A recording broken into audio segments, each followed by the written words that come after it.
A good job. When you're starting the process of finding a good job, it leads to two obvious questions. What is a good job for me? And how do I find a good job? So before you can find a good job, you need to reflect on what a good job is for you. So let's start there. Talking about a good job can be understood from two sides. On the one hand, a good job is a matter of finding something that matches your skills, interests, and values. For some, a good job will primarily be about interest and that it is something you are passionate about. While for others, it will mean a lot that it is, for example, a well-paid job, or that the job is practical in terms of getting an everyday life with the family to make sense.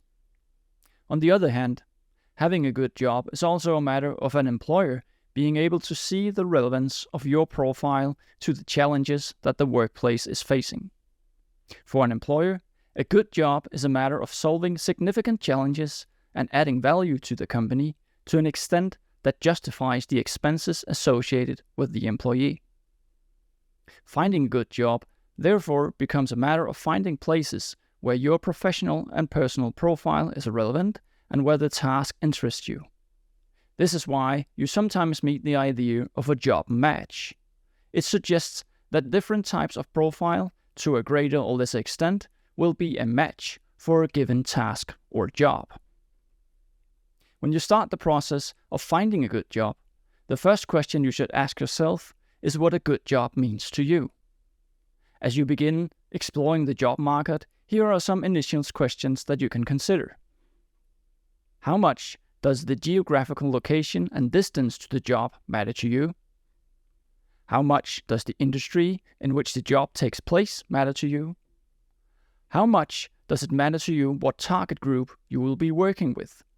For example, whether it's children or adults.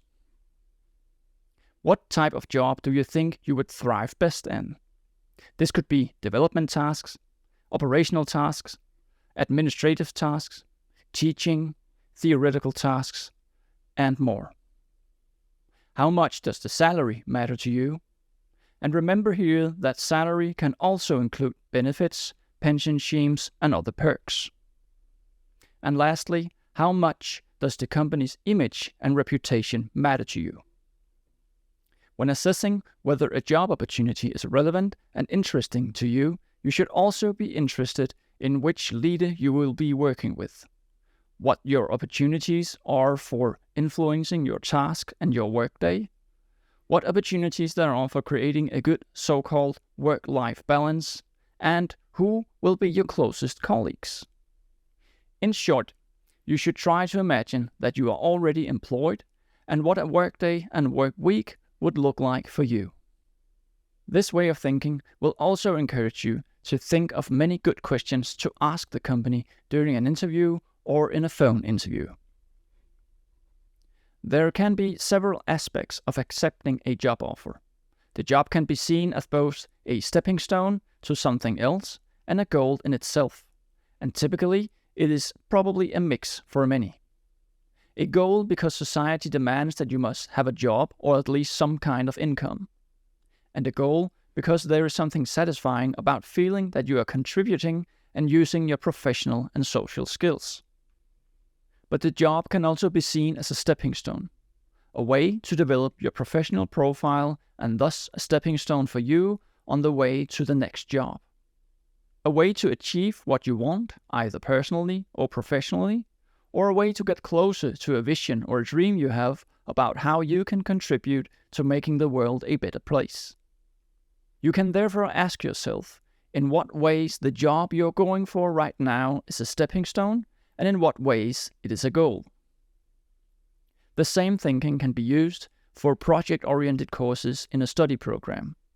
It is a goal because it is stated in the curriculum that it is required, but it can and should also always be a stepping stone that can help your profile further in a desired direction concerning your specialization and your job after graduation.